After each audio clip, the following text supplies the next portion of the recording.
आइए आज अपने जीवन के लक्ष्य पर थोड़ा सा विचार करें इस आचमन मंत्र के द्वारा।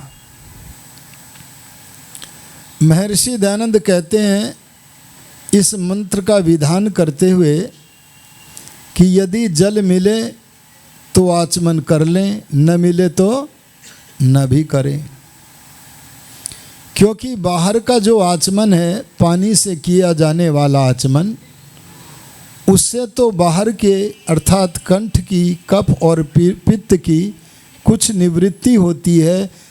कंठ की, कफ की, पित्त की निवृत्ति होना ये संध्या का गौण कार्य है, मुख्य लक्ष्य तो कोई और है।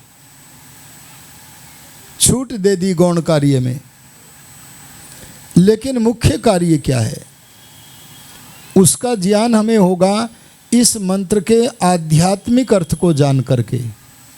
कौन से अर्थ को जान करके बेटा? आध्यात्मिक माने आत्मा संबंधी अर्थ।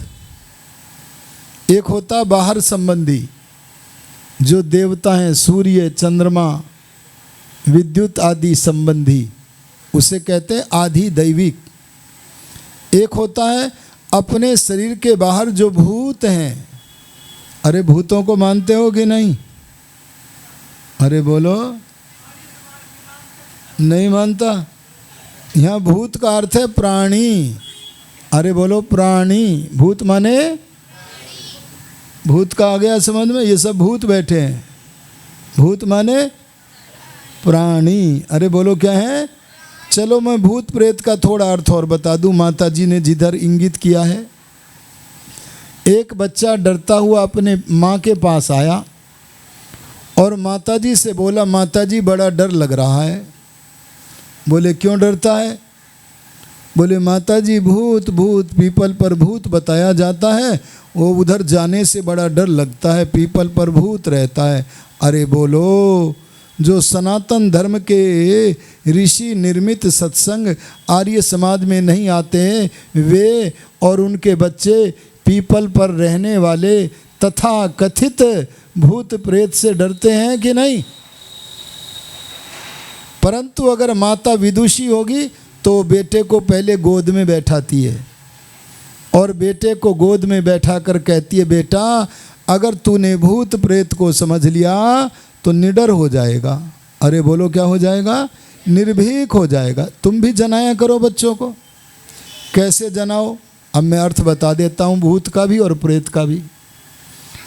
प्रेत नाम है जब शरीर में से आत्मा निकल जाए, उस मृतक शरीर का नाम बोलो क्या है? प्रेत। आ गया जी। जैसे वस्त्र माने क्या होता है? अरे बोलो कपड़ा। अरे पवन माने क्या होता है? वायु। ठीक इसी तरह से प्रेत माने क्या होता है? मृतक शरीर। बोलो क्या होता है? तो जब रथ में से रथी निकल गया तो बचा अरथी। इस अरथी का नाम, अरे मृतक शरीर का नाम बोलो क्या है? प्रेत। बोलो क्या है? आ गया समझ में? आत्मा के बिना जब शरीर मात्र रह गया, अरे मृतक शरीर का नाम क्या है? प्रेत। अच्छा, उससे डरने की जरूरत है क्या? ये तो जड़ पदार्थ रह गया, चेतन तो चला गया। और सुनो, भूत किसे कहते हैं?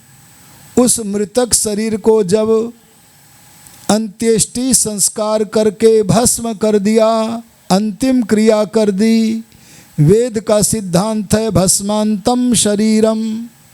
जब उसे भस्म कर दिया तब क्या कहते हैं? अमुक नाम का व्यक्ति था। काहे का विषय बन गया? बोलो, भूतकाल का विषय बन गया। बस ये है भूत। और वो जो अमुक नाम का व्यक्ति था, वो व्यक्ति का मतलब वो शरीर से है।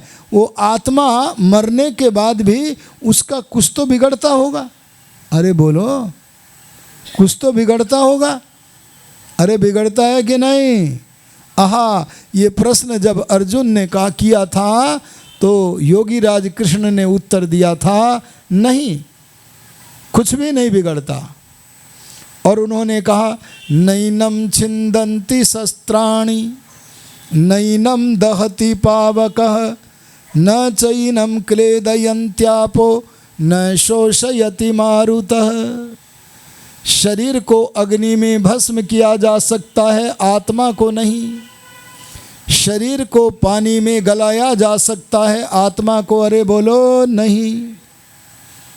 समझ गए? तो इस तरह से शरीर का नाश हो सकता है, पंच महाभूतों में मिल जाएगा, वह अदृश्य हो जाएगा, लेकिन आत्मा का कभी आरंभ या अंत नहीं होता है। जन्म मृत्यु को समझना चाहिए। आत्मा का और शरीर का जो मेल है, बस इसी का नाम जन्म है। आत्मा शरीर का जो वियोग है, इसी का नाम मृत्यु है। और मृत्यु होने के बाद फिर न मिलेगी जिंदगी दोबारा। अरे बोलो, सुना है कि नहीं? अरे सुना है कि नहीं? अरे बोलते क्यों नहीं? फिर न मिलेगी जिंदगी दोबारा, सुना है कि नहीं? नहीं सुना? सुना तो होगा, सुना तो है। देखो हमारे संजय जी कह रहे हैं, अच्छा फिर नहीं मिलेगी जिंदगी दोबारा, ये बात सही है कि नहीं? अरे सुनो सुनो सुनो, क्या आत्मा बना है? अरे बोलो, आत्मा बना है कभी? सदा से है। और जैसे आत्मा सदा से है, बोलो, वैसे परमात्मा भी सदा से। आत्मा क्या है? सत। अरे बोलो, परमात्मा क्या है? सत। सत माने अर्थ समझ लेना सब जने, यही वैदिक धर्म का सिद्धांत है। जो वस्तु सदा विद्यमान रहती है, कब जी? सदा विद्यमान रहती है, बोलो उसका नाम क्या है? सत। कब रहती है जी? पहले भी मौजूद थी, आज भी विद्यमान है और आगे भी बनी रहेगी, बोलो उसका नाम क्या है? सत। अच्छा, संसार में सत केवल परमात्मा ही परमात्मा है या और भी कोई चीज है? अरे बोल दो माओ बहनों, क्या भगवान ही भगवान सत है या और भी कोई सत है? अरे हम भी सत हैं।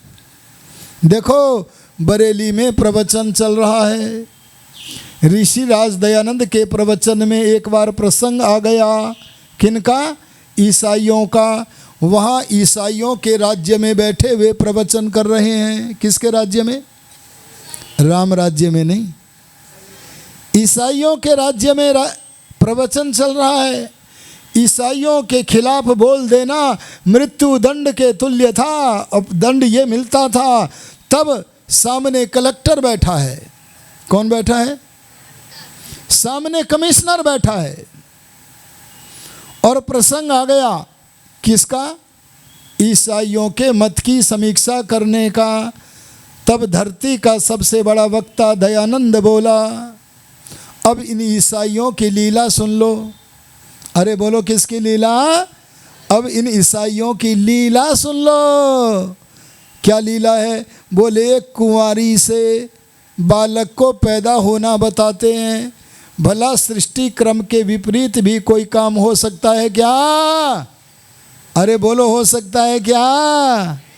ध्यान देना, नहीं हो सकता। यह सुनकर, अरे ऋषि दयानंद के सत्य वचन को सुनकर कलेक्टर के चेहरे, कमिश्नर के चेहरे क्रोध के मारे तमा गए। पर ऋषि दयानंद के दिव्य भावों को, सत्य भावों को सुनकर बेचारे कुछ कह न सके, पर शासक थे। इसीलिए ऋषि दयानंद जिसके बाग में ठहरे हुए थे, उस लक्ष्मी नारायण को बुलवा लिया। किसको बुलवा लिया? गरीब लक्ष्मी नारायण को। अरे बोलो, किसको? अरे पूरा बोलो, विशेषण भी तो बोल दिया मैंने। गरीब लक्ष्मी नारायण को बुलवा दिया। सुनो जी संजय जी, उसे मैं गरीब इसलिए नहीं कह रहा, पैसे नहीं थे। उस जमाने में भी करोड़पति था वो। आज भी करोड़पति माला माल माना जाता है। और उस समय तो लखपति भी कोई होता था तो माला माल होता था। पर बेचारा गरीब क्या नाम बोला था मैंने? लक्ष्मी नारायण बुलवा लिया और बोले पंडित दयानंद को समझा दो, कठोर न बोला करें। और उन्होंने आकर के ऋषि दयानंद को कह दिया। ऋषि दयानंद जी महाराज अगले दिन प्रवचन में सभा को गंभीर दृष्टि से देखते हैं, चारों तरफ देखते हैं, तो पाया आहा, जो चाहते हैं मैं अपने सिद्धांतों में परिवर्तन ले आऊं। अरे बोलो किस में? अच्छा, सिद्धांत में परिवर्तन आ सकता है क्या? मन में तो नहीं आएगा, वाणी में आ सकता है।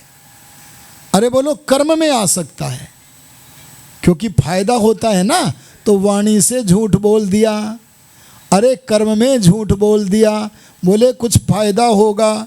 पर ध्यान देना, मन में जैसा है वैसा ही रहता है। बोले सत्य तो यही है, पर वाणी से असत्य बोलेंगे, सिद्धांत विरुद्ध बोलेंगे, और कर्म में भी लाभ के लिए सिद्धांत विरुद्ध कर्म करेंगे।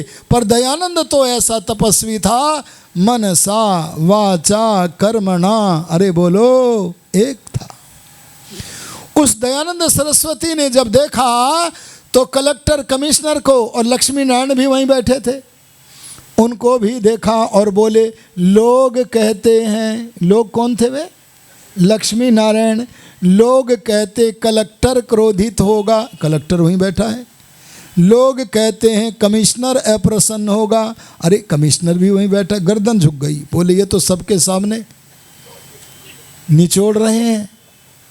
और जान लेना ब्रह्म बल के धनी थे दयानंद, ये साधारण बल नहीं होता। अरे क्षत्रिय लोग जिस समय दयानंद को अपने यहाँ आते हुए देखते थे या ऋषि दयानंद के आसन पर पधारते थे, तब उस समय कह दिया करते थे धिक् क्षत्र बलम ब्रह्म बलम बलम। क्या कहते थे? हमारे क्षत्रिय बल को धिक्कार है। अगर संसार में कोई बल है तो देख लो सामने, उस बल का नाम क्या है? ब्रह्म बल। ऐसे ब्रह्म बल का धनी भगवान का भक्त दयानंद बोला लोग कहते हैं कलेक्टर क्रोधित होगा, कमिश्नर अप्रसन्न होगा, अरे चक्रवर्ती राजा भी हमें कितनी भी पीड़ा दे दे, लेकिन क्या इस सभा में बैठा हुआ कोई ऐसा मनुष्य है जो मेरी आत्मा का विनाश कर सके? सबके चेहरे जो ऋषि दयानंद के प्रति ये वाक्य बोल रहे थे झुक गए। तो दयानंद बोले जब तक कोई व्यक्ति ये दावा नहीं करेगा कि वह मेरी आत्मा का नाश कर सकता है, तब तक मैं यह विचार कैसे कर लूं कि मैं सिद्धांत को छोड़कर अरे अपने सिद्धांत में लचीलापन झुकाव ले आऊं। मैं तो भगवान की आज्ञा में रहकर मन वचन कर्म से समर्पित रहता हूं, इसलिए मैं सत्य ही कहूँगा, चाहे तोप के सामने खड़ा कर देना। अरे बोलो किसके सामने? पर दयानंद के मुख से तो सत्य ही निकलेगा, उसमें किसी प्रकार का कोई परिवर्तन। अरे बोलो। और तब दयानंद जी ने यही श्लोक बोला था। कौन सा श्लोक बोला था? अरे उन ईसाइयों को गीता का श्लोक बोल करके समझाया था। क्या? नैनम छिंदन्ति शस्त्राणि नैनम दहति पावकः न चैनम क्लेदयन्त्यापो न शोषयति मारुतः। आर्यों में आपसे कहना चाहता हूँ, जैसे भगवान सदा से है, अरे बोलो जैसे भगवान सदा से है, ऐसे हमारा आत्मा भी बोलो। अच्छा, और भी है कोई सदा से जिसका नाश नहीं हो सकता? और तीसरी चीज भी है क्या कोई? अरे बहनों बताओ आप लोग, ये तो विदुषी है। और कोई बताओ जी है? तो समझ लो बच्चों, आप भी समझ लो। क्या?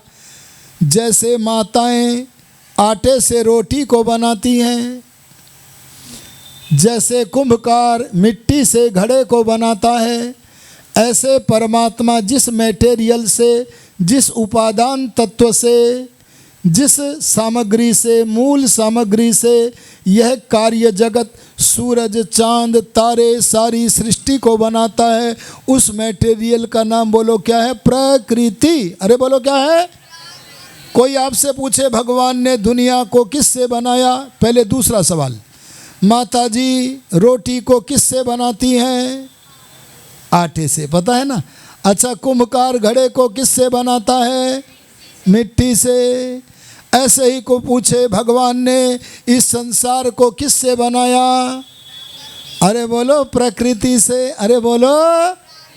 तो प्रकृति भी परमात्मा की तरह, अरे आत्मा की तरह सदा विद्यमान रहने वाली होने के कारण बोलो क्या है? सत। अरे बोलो क्या है? अच्छा, परीक्षा ले लो। अरे बोलो ले लो। देखें कितना ध्यान से सुना है। जैसे भगवान सदा रहता है, अरे बोलो जैसे आत्मा सदा रहता है, ठीक वैसे ही सूर्य भी सदा रहता है कि नहीं? अरे बोलो ना। अरे हाथ खड़ा करके बोलो, देखो तो सही कितना सही उत्तर दे रहे हैं। अब नीचे हो गए सारे, एक ही रहा। हाथ खड़ा करो अगर मानती हो तो वेदिका जी। हाँ देखो हुआ, हाँ देखो बढ़ रही है संख्या। कर दो खड़ा। अरे आप में कर दो कोई। अरे इधर भी इतने दिन आर्य समाज में आते आते हो गए। अच्छा ये बताओ, सूर्य बना है कि नहीं? तो बिगड़ेगा कि नहीं? अच्छा चलो वो चीज़ें दिखाता हूँ जो आँख से दिखती हैं, बनती बिगड़ती। ये मकान बना है कि नहीं? तो बोलो बिगड़ेगा कि नहीं? ये सत नहीं है, कुछ काल के लिए सत है, सदा विद्यमान रहने वाली नहीं है, कुछ काल के लिए इनकी सत्ता है। अच्छा, आपका शरीर बना है कि नहीं? ये देखो छोटे छोटे बच्चे हैं, ये 7-8 साल पहले थोड़ी थे, इनके शरीर थे क्या? अरे बने हैं, हम सबके शरीर बने हैं। तो बोलो बिगड़ेंगे भी हमारे शरीर। मैं तो जब आपको देखता हूँ संचालन करते हुए तो आदरणीय देवदत्त जी याद आ जाते हैं। देवदत्त जी कहीं नहीं गए, हमारे बैठे हैं वो योगेंद्र जी के पिताजी, देवेंद्र जी के पिताजी और भी बहुत सारे आर्यजन। ये जाते थे, मैंने पहली बार उनके दर्शन किए। आर्य समाज उस समय वो भी आपके टक्कर पर चलता था। रास्ते में आया था सहारनपुर से अम्बेहटा। मैंने कहा बड़े बड़े लंबे लंबे, हाथ में एक वो भी था छड़ी। मैंने कहा ये महापुरुष कहाँ से पधारे हैं? बोले जी ये तो बड़ी अग्रणी संस्था से आए हैं। अग्रगण्य लोग आते थे। अरे उनके सामने अगर कोई वक्ता थोड़ा सा भी स्खलन कर देता था तो बड़ा कठिन होता था। वे स्खलन को तुरंत रोक देते थे। उनका तप था, त्याग था। अरे कोई भी हो, आत्मा कभी विनाश नहीं होता और शरीर का बोलो विनाश होता है। अरे होता है कि नहीं? क्या नियम बना? रोटी बनी है तो बिगड़ेगी। अरे बोलो घड़ा बना है तो बिगड़ेगा। अरे शरीर बना है तो बिगड़ेगा। अरे पृथ्वी बनी है कि नहीं? तो बिगड़ेगी। सूर्या चंद्रमसौ धाता यथा पूर्वम कल्पयत। सूर्य और चंद्रमा भगवान ने जैसे पहले बनाए थे, अरे बोलो वैसे ही बनाए हैं, आगे भी वैसे ही बनाएंगे। अच्छा एक बात बताओ, भगवान ने जब दुनिया को बनाना प्रारंभ किया होगा, चलो उसको समझने के लिए एक दूसरा उदाहरण दूं। पहले आप जब छोटी छोटी थी, अरे कैसी थी? यहाँ बहुत छोटी बच्ची नहीं दिख रही, वो बैठी हुई वाली। जब आप इतनी बड़ी थी और पहली बार आपने रोटी बनाई तो तिकोन चौकोन बनाई थी कि गोल गोल? अरे बोलो तिकोन चौकोन।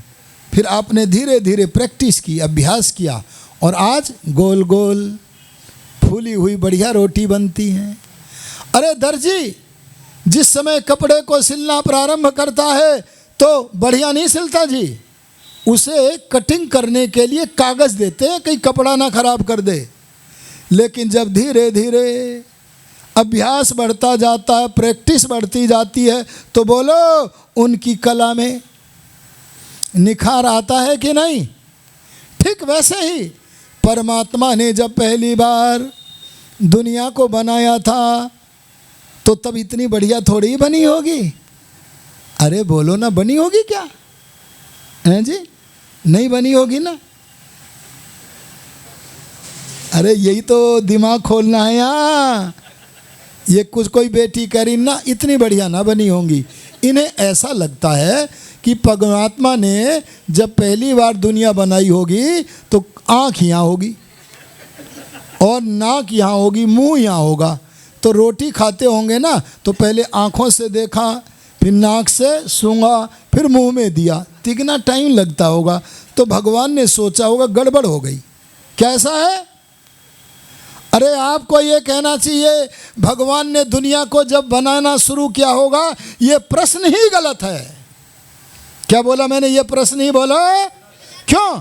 क्योंकि परमात्मा सदा से है, इसलिए दुनिया का संसार का बनना बिगड़ना भी प्रवाह से सनातन है, सदा रहने वाला है। परमात्मा ने कभी संसार को बनाना आरंभ नहीं किया, इसलिए सृष्टि का बनना बिगड़ना कभी रुकेगा भी बोलो नहीं। तो परमात्मा ने सूर्य को बनाया, ध्यान देना सूर्य प्रकृति नहीं है। क्या रोटी आटा है? आटे से बनी हुई वस्तु है। ऐसे ही सूर्य चंद्रमा प्रकृति नहीं है, प्राकृतिक है। अरे बोलो क्या है? प्राकृतिक माने प्रकृति से निर्मित हैं। जो निर्मित हैं वे बिगड़ेंगी और जो निर्मित नहीं है मूल प्रकृति अविकृति। ध्यान देना, मूल प्रकृति वो कभी विनष्ट नहीं होती। हाँ, उसमें विकार तो आता है, लेकिन मूल प्रकृति कभी भी विनाश को प्राप्त। आत्मा और परमात्मा अविकृति, उनमें कभी विकार बोलो जी नहीं आता है।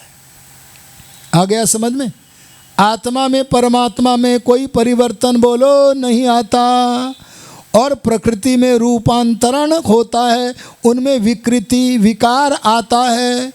तो इसलिए पता लगा ईश्वर जो कि निमित्त कारण संसार का है, और ये आत्मा जिसके लिए परमात्मा ने इस संसार को बनाया है वह, और परमात्मा ने इस संसार को जिस मूल उपादान कारण जिसके द्वारा कोई वस्तु बनाते हैं, वह तीनों चीज़ें सदा विद्यमान रहने वाली हैं।